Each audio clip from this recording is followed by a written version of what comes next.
Bonjour et bienvenue dans ce nouveau numéro du journal de Biotech. Dans notre point d'actu, nous serons avec Frédéric Gomez, analyste Biotech chez Pharmium Securities, et l'entretien sera consacré à Judith Gressier, directrice générale d'Onceo, le journal des Biotech. C'est parti.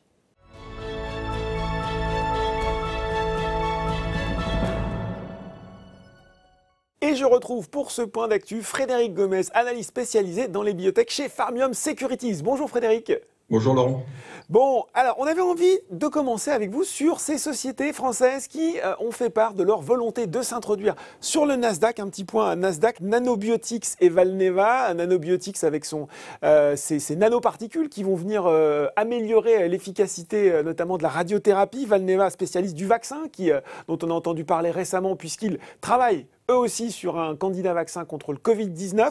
J'avais déjà envie de vous entendre sur le timing de ces introductions. On dit que le Nasdaq, il faut y être quand on est une société française. Est-ce que pour ces deux biotech, c'est le bon moment ? Alors, c'est le bon moment surtout parce que quand on voit le nombre de transactions sur la Nasdaq cette année et les phonones, il est quand même bien que les sociétés françaises un peu s'invitent au festin. Parce qu'on est quand même sur des volumes records cette année. C'est historique, il faut le dire, Frédéric. C'est incroyable ce qui se passe au Nasdaq. C'est historique. Donc, que les Français y aillent, c'est plutôt bien parce qu'il faut aussi aller chercher l'argent où il se trouve. Ouais. Et on sait qu'aux US, il est là. Donc, il ne faut pas hésiter, surtout si vous avez une histoire qui peut plaire et qui peut suivre des investisseurs américains. Donc, le timing, il est bon. Ils sont opportunistes, ils en profitent, ils y vont. Et je pense qu'on devrait avoir un peu plus de clarté sur les opérations en cours d'ici la fin du mois de décembre. Mais on ne peut pas le reprocher de ne pas y aller. C'est bien, il faut y aller, il faut tirer profit de ce bon momentum. Bon, Nanobiotix, ils ont publié récemment des données encourageantes sur NBTXR3. Est-ce que pour vous, ça peut être un tournant, ces données, dans l'histoire de la société, ou est-ce que c'est encore un petit peu tôt pour se prononcer ? Alors, je pense que ce qui va être un tournant, c'est plutôt l'initiation de la phase 3 dans le cancer du tétecou, puisqu'il est important dans l'histoire de Nanobiotix que le changement de statut opère. Pour le moment, on a vu une société qui a fait des phases 1, des phases 2, des escalades de doses. Maintenant, il est vraiment important que cette société soit perçue comme étant une société de phase 3. Et pour ce faire, il faut des besoins en financement, puisque la phase 3 dont on parle, qui est censée débuter l'année prochaine, on parle de 500 patients. C'est une phase 3 qui va prendre du temps, puisque les critères d'efficacité, ils vont garder un peu la PFS, mais aussi l'OS. Et on sait que les patients risquent, heureusement d'ailleurs pour certains, de vivre au moins 2 ans.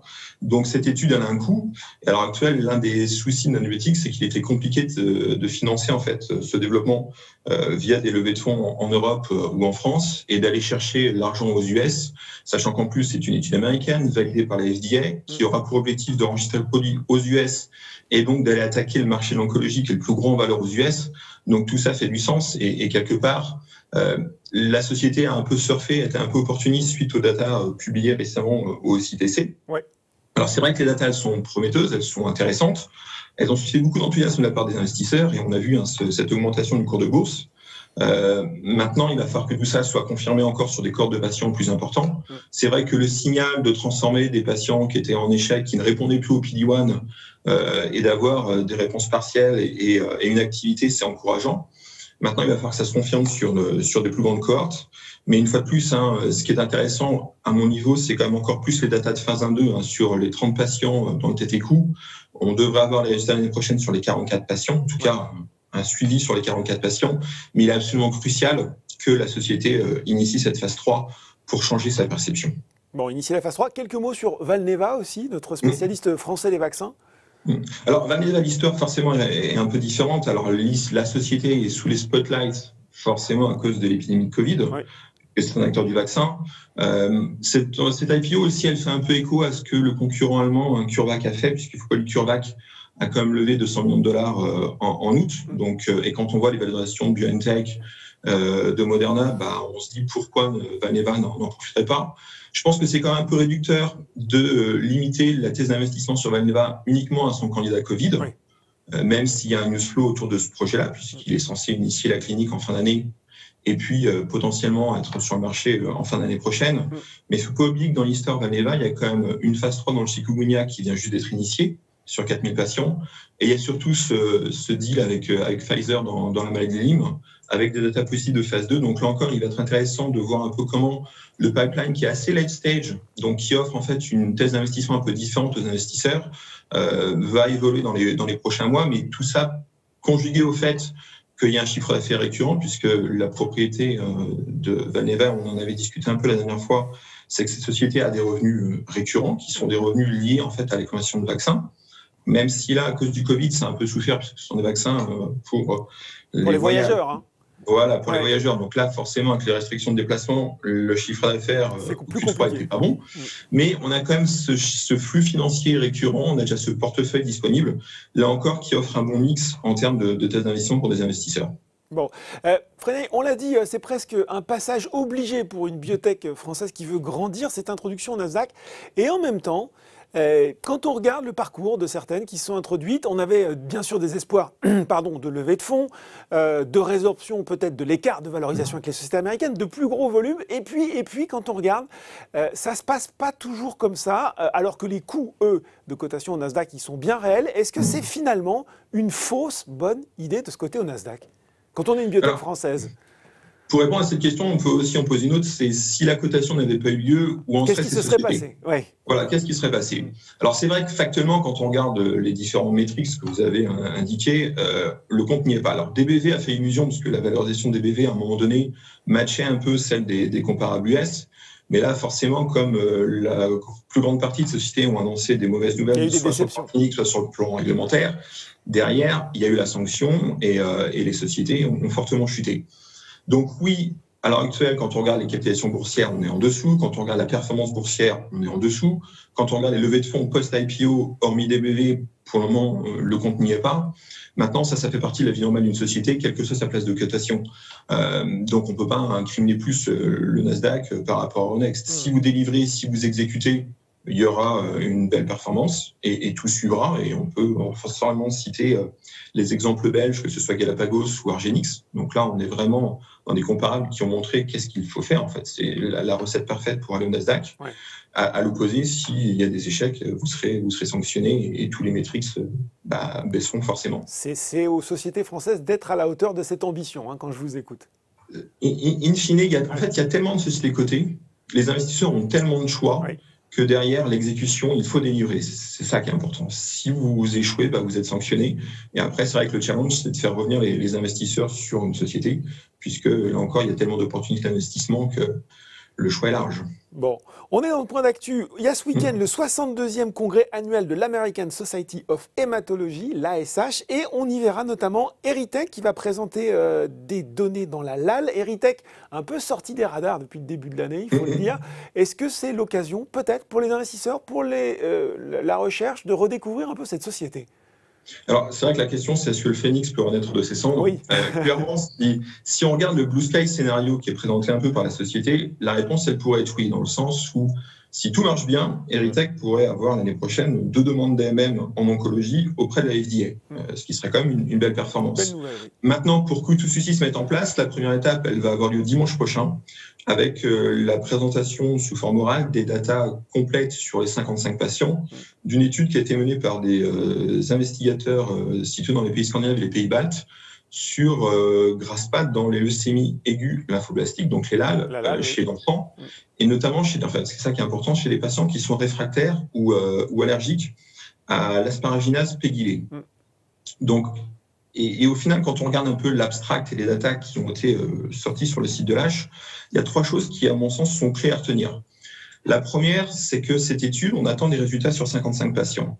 La question qu'on peut se poser légitimement, c'est est-ce que cet échantillon, la taille est suffisante pour éventuellement y aller aux US ? La réponse, elle est oui. Quand on regarde précédemment ce qu'avait fait Erwinase, qui est une asparaginase d'une autre source commercialisée par Jazz aux US, le dossier d'AMM avait été aussi fait sur une population de patients similaires, principalement des enfants, et sur une phase 2 avec 58 patients. Donc d'un côté, on a 55 avec Erytech, de l'autre, on a 58 avec Erwinase. Donc on peut penser que ça pourrait être jouable. Maintenant, il va falloir que l'efficacité qui a été démontrée, c'est chez 38 patients, soit confirmée chez les 55. Mais quand on regarde les datas qui sont disponibles sur l'abstract, on se rend compte que ces patients étaient fortement intolérants à Oncaspar, avec pour certains quand même près de 60% des allergies sévères. Et quand on a mesuré l'efficacité au travers de l'activité de l'enzyme, l'asparaginase, on était quand même des bons résultats. Il y a une chose qu'il faudra préciser, parce qu'il n'était pas mis encore dans l'abstract, c'est qu'on sait qu'il y a eu 171 doses de Graspin injectées. Des questions fondamentales, c'est de savoir quel a été le nombre de cycles de doses injectées par patient, parce que ça pourrait éventuellement avoir un impact sur le chiffre d'affaires, mais surtout sur l'efficacité, parce qu'on voit qu'avec Erwinase, dans l'étude de phase 2 pivotale, les patients en fait prenaient entre 4 et 5 doses, et après il y avait quasiment un échappement. Donc la question de l'efficacité va être liée aussi à la tolérance, et ça va être un point important à voir. Bon. Le deuxième point qu'il est crucial à avoir à l'esprit, et là c'est pour remettre un peu dans le contexte de ce développement, c'est qu'il y a deux sources d'approvisionnement sur l'asparaginase, soit l'asparaginase native ou l'asparaginase recombinante. Ce qu'il faut savoir, c'est que cette étude clinique chez les enfants a été menée avec l'asparaginase recombinante. C'est la même chose d'ailleurs dans l'étude de phase 3 dans le pancréas. Mais si je dis ça, c'est parce que une des objections majeures qui avait été soulevée par le CHMP et l'IMIA lors de la demande initiale d'autorisation de mise sur le marché faite par Erytech, c'est que la phase 3 clinique avait été faite avec une forme native d'asparaginase. D'accord. Donc Erytech avait fait la phase 3 avec la forme native, ils avaient cherché à avoir une AMM avec la forme recombinante, et l'IMIA leur avait dit, mais comme vous n'avez pas été capable de montrer qu'il y a une bioéquivalence ou que les deux sources sont comparables, et c'est une objection majeure. Et c'est pour ça que le dossier n'était pas passé, en partie. Donc là, c'est vraiment crucial d'avoir ça à l'esprit parce qu'au final, on n'est plus dans le même cas de figure au final que 2016. Là, on a vraiment la bande sous d'asparaginase encapsulée dans le globule rouge qui a été faite en clinique. Et quelque part, c'est plutôt une bonne chose puisqu'on peut penser que sur le plan réglementaire, là encore, les barrières qu'on avait vues il y a quelques années, elles n'existent plus. Bon, donc, à surveiller. Et le troisième petit point qui est important à avoir à l'esprit sur ce dossier, c'est que quand vous êtes allergique à l'oncaspar, donc l'asparaginase pégylée, généralement vous avez une solution thérapeutique qui est Erwinase, qui est la fameuse molécule dont on a parlé un peu plus tôt. Ce qu'il est important de savoir, c'est que l'Agence française du médicament, l'ANSM, a émis en octobre 2020 une alerte, puisqu'en fait il y a des problèmes de supply d'Erwinase. Et c'est très parlant quand vous regardez d'ailleurs le chiffre d'affaires divulgué par Jazz, c'est qu'il y a une chute forte du chiffre d'affaires. Et au final, on a un problème d'approvisionnement et de tension. Donc, les agences essaient de mettre en place des circuits ou des recommandations quand même pour traiter les patients dont on a besoin. Mais tout ça mis bout à bout, on peut penser que comme il y a un fort besoin d'avoir une solution thérapeutique et qu'à l'heure actuelle, il y a un problème de supply, ça pourra aussi favoriser l'examen réglementaire de Graspa en cas de succès positif dimanche. Bon, vous nous avez mis l'eau à la bouche, là. On va regarder. Donc potentiellement, il y a un petit quelque chose qui pourra se passer sur Erytech d'ici la fin de l'année. Après, bien évidemment, l'autre grand événement qui sera attendu, c'est les datas de phase 3 dans le pancréas, avec soit un premier go sur les datas intermédiaires, mais bon, il faut rester quand même assez prudent. Il est probable quand même de devoir attendre les datas finales, puisque le plan d'analyse statistique et l'échantillon a été calculé avec un effet, une survie sur 500 patients, non pas sur 260 ou 270. Bon, un peu de patience là, mais en tout cas, déjà peut-être des données intéressantes dès ce week-end. J'ai envie de finir sur la course au vaccin, forcément, contre le Covid-19. On a eu les résultats d'AstraZeneca. Dernièrement, c'est les derniers qui sont sortis avec une efficacité moindre, 70% que Moderna et le duo Pfizer-BioNTech. En plus, un cafouillage dans l'étude. On n'a pas arrêté de dire qu'il y aurait de la place pour tout le monde dans cette course au vaccin. Et en même temps, quand on regarde ça, là aussi, on peut avoir quelques doutes. Comment ça va finalement se structurer, tout ça ? Alors, il y a, comme vous le savez, beaucoup de candidats qui sont en phase de développement. Une dizaine en phase 3, je crois, c'est ce qu'on dit. Voilà, donc là, il y a Astra qui a annoncé des résultats qui étaient un peu troublants. Donc, il y a eu des clarifications apportées par Astra. Maintenant, c'est une course qui quand même risque d'être longue. J'ai envie de dire sur le Covid, à l'heure actuelle, d'un point de vue boursier et d'investissement, tout ça vaut agenda. C'est-à-dire qu'il y a deux dates qui sont importantes à cocher. C'est la date du 10 décembre et la date du 17 décembre. Pourquoi le 10 décembre ? Parce que la FDA va avoir un comité d'experts, ce qui s'appelle les fameux Advisory Committee, où ils demandent à un certain nombre d'experts de répondre et de voter à des questions. Et les questions, généralement, sont des questions fermées. C'est oui ou non. Et cet advisory committee va avoir lieu le 10 au sujet du vaccin de Pfizer. Donc, en fonction du vote de ce panel d'experts, on en saura un petit peu plus sur le process réglementaire pour l'approbation de ce vaccin. Et on peut penser, alors il y a eu un temps clinique, comme vous l'avez dit, il y a eu la divulgation des résultats cliniques, et on a vu l'impact que ces résultats ont eu sur le marché boursier dans leur ensemble. Là, je vais bien au-delà du secteur de la santé. Bien sûr, Là, c'est clairement quand on a vu la réaction du CAC 40 et des autres indices à l'annonce de Pfizer. Là, on peut aussi penser que si le comité a un vote massif en faveur d'une AMM pour le vaccin, on devrait s'attendre. Généralement, la FDA suit les recommandations du panel d'experts. Ouais. Donc, on pourrait s'attendre à un impact important sur les différents indices. Donc ça, c'est le 10. Ouais. Oui. Ça, c'est le 10 décembre. C'est le 10 décembre. Ouais. Et le 17 décembre, il est censé aussi y avoir un panel d'experts pour celui de Moderna, puisque Moderna a déposé sa demande d'utilisation un peu exceptionnelle en processus d'urgence hier. Et elle a indiqué dans le communiqué de presse qu'il y aurait également le même genre d'advisory committee, mais le 17 décembre, une semaine plus tard. Maintenant, une fois de plus, si le ton général et le vote, au final, est positif pour Pfizer, on va forcément interpréter que ce sera positif pour Moderna également. Donc, ça va vraiment clarifier la situation et ça devrait booster un peu les places financières en cette fin d'année. Voilà, hein, il l'a dit. Frédéric Gomez, analyste biotech chez Pharmium Securities. Mettez la date du 10 et 17 décembre dans votre agenda. Merci Frédéric d'avoir été avec nous aujourd'hui. Merci à vous Laurent. Bonne fin de journée. Tout de suite, dans le journal des biotech, c'est l'interview.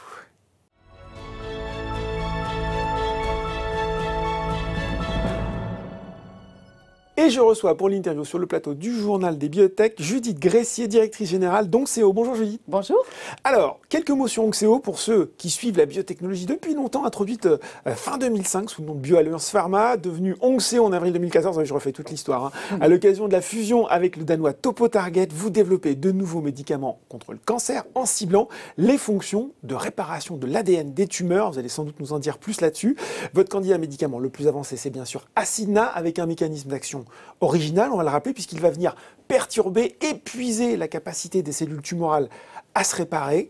Et votre actualité la plus récente, c'est l'annonce début novembre de la fin de recrutement des patients dans l'étude Drive 1B, qui évalue Acidna associé à la chimiothérapie, avec des résultats intermédiaires que vous qualifiez de favorables. Qu'est-ce que vous pouvez justement nous dire aujourd'hui sur ces résultats? Alors effectivement, vous avez, parfaitement décrit en quelques mots qui on était et le mécanisme d'action d'Acidna. Ces résultats donc portent sur, pour l'instant, 7 patients. Donc on est sur le début. L'étude en compte 9 au total, enfin est prévue pour en compter 9 au total. Et elle est c'est en fait l'extension d'une première partie de l'étude qui était faite pour montrer que le profil de tolérance d'Acidna administré chez l'homme est bon. Pour tout médicament, quand on démarre le développement chez l'homme, on démarre par vérifier la tolérance. C'est le sésame pour pouvoir chercher de l'efficacité. Il faut déjà être sûr qu'on n'amène pas trop d'effets secondaires, en tout cas pas d'effets secondaires inacceptables. Donc cette partie-là, elle est faite, elle est terminée et elle montre effectivement un très bon profil d'Acidna, ce qui est d'autant plus important que ce produit a vocation à être utilisé en association avec des chimiothérapies ou avec des thérapies ciblées. Mais on comprend bien que si on associe deux médicaments, on veut augmenter l'efficacité, mais certainement pas augmenter la toxicité. Donc cette première partie est faite. La deuxième partie, Drive 1B, était effectivement le profil de tolérance et les signaux d'efficacité d'Acidna en association avec de la chimiothérapie. Et sur 4 patients, on a montré en fait un contrôle de la maladie sur une période longue, qualifiée on va dire d'une longueur inattendue, je ne sais pas comment le dire en français d'ailleurs, voilà, d'une longueur inattendue, d'une durée inattendue, notamment toujours supérieure à la durée de contrôle pour ces mêmes patients avec des traitements précédents, dans leur ligne de traitement précédente. Donc ça, c'est quelque chose qui est très intéressant puisqu'on essaye au maximum de maintenir une maladie, une tumeur sous contrôle. Ça veut dire qu'elle évolue plus, elle reste stable le plus longtemps possible avec un bon profil de tolérance qui fait évidemment une épargne de médicaments qui permettra de décaler dans le temps éventuellement des échappements et des lignes à venir, si nécessaire. Donc on est sur ce type de résultats qui sont très intéressants. Et quand on les qualifie de favorables, ça veut dire que, de par nos discussions avec les experts, avec les investigateurs évidemment, tous nous disent, écoutez, ce sont des résultats qui justifient de poursuivre le développement et d'aller en phase 2, donc la prochaine étape, pour confirmer l'efficacité de cette association. Bon, alors on va revenir sur justement le futur du développement d'Acidna. Mais l'autre étude importante pour Onxeo, c'est aussi Revocan, étude de phase 1B2, cette fois-ci sur la résistance tumorale à un inhibiteur de PARP dans le cancer de l'ovaire en rechute. Premier résultat attendu en 2021. On est toujours sur ce créneau d'ailleurs. Voilà. Qu'est-ce que vous cherchez plus particulièrement à démontrer avec cette étude? Alors ça, c'est une étude... Toujours avec Acidna. Toujours avec Acidna. En fait, Acidna a un peu deux utilisations possibles de par un mécanisme d'action très original et très particulier. Le premier, c'est ce dont on discutait, chimiothérapie pour augmenter l'efficacité en nombre de réponses et en durée de réponse. Le deuxième, et ça c'est une propriété absolument incroyable du produit, c'est que Acidna a montré sur les modèles animaux que lorsqu'on l'administre chez une souris, en l'occurrence, qui a une tumeur qui est maintenue sous contrôle par, ici, le niraparib, donc un inhibiteur de PARP, qui est une thérapie ciblée. Pendant un certain temps, la tumeur va diminuer, les cellules sont tuées au fur et à mesure par le PARP, et puis au bout d'un moment, il y a un mécanisme de résistance qui se met en place. Et ça, on le connaît bien, c'est une des problématiques majeures en cancérologie, c'est que... La tumeur résiste, la tumeur résiste, exactement. La cellule met en place des moyens de contourner le mécanisme d'action du médicament et finalement va reprendre une progression. Et c'est le côté démoniaque d'une cellule tumorale et d'une tumeur. C'est qu'elle est programmée pour se développer et se reproduire. Exactement. Et elle trouve les moyens d'échapper et de contourner. Lorsqu'on administre Acidna, en fait, on a montré que, notamment avec les PARP inhibiteurs, mais pas que, au moment où on voit la progression des cellules tumorales reprendre, c'est-à-dire que voilà, le mécanisme de résistance se met en place, quand on administre Acidna, on a montré qu'on arrive à tuer toutes ces cellules tumorales. Et donc, on arrive à montrer que, et Revocan cherche à montrer chez l'homme que l'administration d'Acidna va renverser l'apparition de la résistance. Parce qu'elle sature, c'est ça, la cellule tumorale qui va être obligée de... C'est un peu différent, et c'est un mécanisme d'action un peu différent. Enfin, c'est une sensibilité un peu différente. En fait, on a montré qu'il y a un certain nombre de résistances tumorales qui sont médiées par ce qu'on appelle les drug tolerant cells, qui est une lignée, une typologie de cellules un peu particulière, qui est probablement, et qui existe à bas bruit comme ça, qui est assez peu différenciée. Et avec la pression des médicaments qui sont utilisés, etc., les cellules tumorales sont tuées. Et donc, cette lignée, ce type cellulaire se met à prendre une position plus importante. Parce que c'est le mécanisme d'occupation de l'espace. Les autres sont donc, et ces DTC, à un moment, se transforment et en fait, c'est elles qui vont reprendre une activité forte et redevenir et générer la croissance tumorale et la croissance cellulaire. Et Acidna, en fait, a une activité incroyable sur ces cellules, alors que quand on met un PARP, un inhibiteur de PARP, par exemple, ça agit assez peu sur ces DTC. C'est d'ailleurs pour ça que la résistance arrive, c'est qu'elle ne les tue pas. Acidna les éradique littéralement. Et ça, c'est un mécanisme, c'est une sensibilité incroyable, une propriété incroyable et très, très, encore une fois, nouvelle, et qui, on le pense, peut répondre vraiment à une vraie problématique en cancérologie, qui est qu'on a des traitements de plus en plus efficaces, ça c'est clair, et heureusement, on a un problème absolument récurrent qui est que la cellule arrive à échapper à ces traitements au bout d'un moment, plus ou moins long, mais elle y arrive quasiment systématiquement. Si avec Acidna, on montre que ça empêche cette résistance, en tout cas les résistances médiées par ces drug tolerant cells, alors on aura vraiment transformé une façon de prendre en charge le cancer à l'avenir. Alors justement, il y a plein de pistes qui sont ouvertes avec ces deux études, Drive 1B et Revocan. On a plein d'autres idées. Et il y a plein d'autres idées, justement, c'est là où je veux en venir. Qu'est-ce que c'est concrètement, là, Julie Gressier, quelles sont les grandes lignes de développement stratégique que vous allez donner? C'est quoi la priorité finalement? Il y a aussi, on a parlé des inhibiteurs de PARP, c'est devenu une référence, en tout cas ça a pris une importance très forte dans le traitement du cancer. Qu'est-ce qui aujourd'hui vous semble le plus efficace pour faire comprendre l'intérêt d'Acidna, déjà à la communauté médicale et aussi au marché?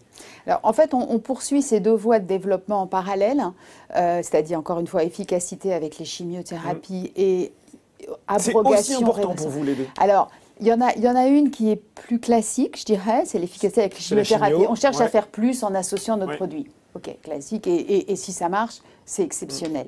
Mais c'est vrai que l'abrogation de la résistance, on voit bien qu'on répond à une problématique énorme et qu'on est très intéressant pour des sociétés qui commercialisent des inhibiteurs de PARP, qui cherchent un peu à se différencier quand même les uns des autres, parce que bon, c'est quand même une même classe de médicaments, on comprend bien que voilà, donc on a forcément des discussions avec eux parce que ça les intéresse de voir si effectivement ces résultats qu'on a en préclinique se traduisent chez l'homme. Donc c'est sûr que je dirais ça a un côté plus waouh, ça a un côté plus exceptionnel, plus étonnant, original. Comme tout ce qui est original et étonnant, ça peut créer aussi un peu de doute et, voilà, et de besoin de plus d'informations parce que voilà, on n'est pas sur une voie tracée par d'autres et relativement facile, enfin, en tout cas plus facile. Donc c'est pour ça qu'on poursuit vraiment les deux. Et en fait, notre objectif, il est non seulement de poursuivre les deux, mais aussi d'ouvrir d'autres études qu'on appelle de preuves de concept, c'est-à-dire pas des études sur des centaines de patients, des études sur des nombres limités de patients, quelques dizaines, avec par exemple en recherchant l'abrogation de la résistance avec d'autres traitements que les thérapies, que les inhibiteurs de PARP, ou dans d'autres indications Clover, ou bon voilà, en fait, Acina a énormément d'applications possibles et notre objectif, il est d'en démontrer le plus possible, même sur des petites études, puisque le business model de la société, il est qu'à un moment, quand on va considérer qu'on a été au bout de ce qu'on pouvait faire et de la création de valeur, il faudra trouver un partenaire. Mais évidemment, l'enjeu, il est de valoriser et de créer un maximum de valeur sur le produit pour que la discussion avec le partenaire nous soit la plus favorable possible. Exactement. Donc c'est notre enjeu aujourd'hui et c'est pour ça que toutes ces études, elles sont très importantes parce qu'on cherche à démontrer au fur et à mesure les différentes voies d'utilisation possibles et quelque part le potentiel du produit pour qu'il puisse derrière être voilà, aussi large que possible dans les discussions de partenariat. Bon, alors moi je suis investisseur, voilà, j'ai du Onxéo en portefeuille. Quels sont les temps forts qui m'attendent? Qu'est-ce qui va justement peut-être faire prendre conscience de la valeur de la société dans les mois qui viennent notamment? Alors, il est évident que dans nos domaines, et particulièrement quand on est sur des mécanismes d'action novateurs et des propriétés originales, les données cliniques, les données chez l'homme sont le sésame. Voilà. Bon, donc on peut les cranter. Donc on aura voilà, les données, ça a déjà démarré, mais on a déjà annoncé les premières données. On aura la finalisation de Drive 1B des données avec la chimiothérapie chez l'homme. On démarrera une phase 2 qui est déjà en cours de préparation. C'est quand ça? Est-ce qu'on peut le dire? Milieu de l'année prochaine. Oui, là, on est en train de travailler sur le design, voilà, donc début de phase 2, début de phase 2, milieu d'année prochaine. Revocan, donc l'association avec les PARP pour réverser la résistance, elle a démarré. On l'a fait en collaboration, c'est une collaboration clinique qu'on a avec Gustave Roussy. Ça, on pense aussi qu'on devrait avoir des données sur un premier groupe de patients à minima, pareil, milieu d'année prochaine, au printemps, voilà. C'est pas bien encore. Non, mais voilà, on a au moins une indication. Voilà, c'est ça. Et on est en train de réfléchir à qu'est-ce qu'on peut, enfin, en tout cas, quelles sont les autres idées qu'on peut, enfin, les idées, on en a plein, mais quelles sont finalement les troisième, voire éventuellement quatrième priorité de développement qu'on pourrait mettre en place en recherchant à chaque fois ce qu'on appelle des short-term outcomes, c'est-à-dire des études, des designs qui vont nous permettre d'avoir des résultats rapidement. On comprend bien qu'on cherche à valoriser notre produit, donc des résultats qui arrivent au bout de 10 ans, c'est pas pour nous faisable. Donc il faut des études et des protocoles où on a des résultats qui arrivent relativement à court terme, enfin, en tout cas de manière optimisée. Et ça devrait voilà, là aussi se mettre en place 2021 pour des choses 2022. Donc ça va être vraiment pour nous là, les 2 prochaines années. C'est normal par rapport au stade de développement, ça va être le développement clinique qui va de manière majeure venir démontrer la valeur du produit. Peut-être un mot rapide sur OX401, l'autre produit de votre portefeuille qui est un peu moins, enfin je ne vais pas dire moins stratégique d'ailleurs, peut-être vous allez me dire que c'est faux, mais en tout cas, voilà, on sent que la grosse priorité est sur Acina. La grosse priorité est sur Acina parce qu'on est en clinique et que donc forcément c'est là où quelque part un produit va démontrer ce qu'il a dans le ventre chez l'homme. OX401 en fait est issu donc de notre plateforme Platon, comme les Acidna, qui est donc un composé qu'on a designé complètement. On l'a réfléchi, on l'a dessiné pour qu'il ait 2 propriétés particulières, différentes d'Acina. Donc on est sur des produits complètement différents, des brevets différents, etc. Et OX401, en fait, n'intervient pas sur la même voie de réparation que Acina, mais sur les PARP. Donc c'est un PARP agoniste, puisque c'est notre mécanisme d'action. On n'inhibe pas, nous on agonise et on détourne. Il le fait là sur la voie PARP, la rendant inefficace. Et ça a aussi comme conséquence d'activer une des voies de l'immunité qui s'appelle la voie Sting. Et donc on rentre là dans le domaine de l'immuno-oncologie, domaine ô combien attractif depuis quelques années maintenant. Donc ça en fait pour X401 un composé qui est aussi très intéressant parce qu'il est dans le domaine de l'immuno-onco qui là pour le coup est quand même maintenant mieux connu et encore extrêmement attractif pour les investisseurs et les développeurs. Et justement, vous l'avez dit, le secteur, il est attractif. Où est la concurrence aujourd'hui? Où vous vous situez par rapport à d'autres biotech qui seraient peut-être sur des secteurs proches? Est-ce que Onxeo est un peu seul dans sa catégorie par le mécanisme d'action? Exactement. Alors Onxeo est pas seul dans la réparation de l'ADN tumoral. Les PARP sont les inhibiteurs de PARP, sont les premiers de la classe et ont montré que c'était une voie qui cliniquement fait du sens et est pertinente. Donc on est sur cette voie-là, mais nous avec un mécanisme d'action différent qui a énormément d'avantages, je dirais, cliniques. Et à notre connaissance en tout cas, on est les seuls à travailler avec ce mécanisme d'action d'agoniste LER. Ça, il n'y en a pas d'autre. Évidemment, tout est breveté. Protégé, sécurisé. Sécurisé, on a tout cadenassé pour que personne puisse venir mettre son nez dans cette technologie. Et toutes ces applications sont complètement brevetées. Donc, à notre connaissance, encore une fois, le domaine et ce qu'on cherche à faire, la finalité, on n'est pas les seuls et elle est validée. La manière d'y arriver, on est complètement les seuls et c'est en ça qu'on a une carte à jouer et un produit extrêmement attractif. On parle généralement de trésorerie dans le journal de la biotech. Là, j'ai un peu envie de dire circuler, il n'y a rien à voir. Je crois que vous avez une visibilité financière jusqu'au premier trimestre 2022, si je ne raconte pas de bêtises. Non, de quoi gérer les développements dont on a parlé sereinement sur l'année à venir. venir. Alors la trésorerie, c'est toujours une question en permanence, la trésorerie et le temps. Donc on est serein. On a en plus maintenant à notre actionnariat un investisseur Invus, qui est un investisseur de référence long terme dans le domaine de la santé, et qui est rentré au conseil d'administration, qui est aussi une façon évidemment de s'impliquer directement dans l'entreprise et de montrer aussi sa volonté d'être un support à long terme avec nous. Donc on a quand même, ça fait partie vraiment des succès pour moi de 2020, c'est que cette restructuration en partie du capital, où on a amené à côté de Financière de la Montagne, qui est notre investisseur de toujours, Invus, ils sont maintenant 2, c'est 25% du capital, et c'est des actionnaires long terme qui connaissent le développement, qui savent ce que c'est, etc. Donc ça c'est critique quand on parle financement. Voilà, donc après, on est bien en termes de cash. Encore une fois, on a plein d'idées, donc on pourrait faire bien plus de choses si on pouvait.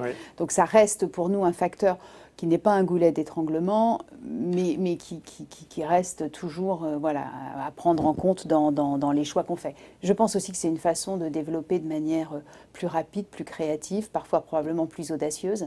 Mais quand on n'a pas trop les moyens et pas trop le temps, on trouve des solutions.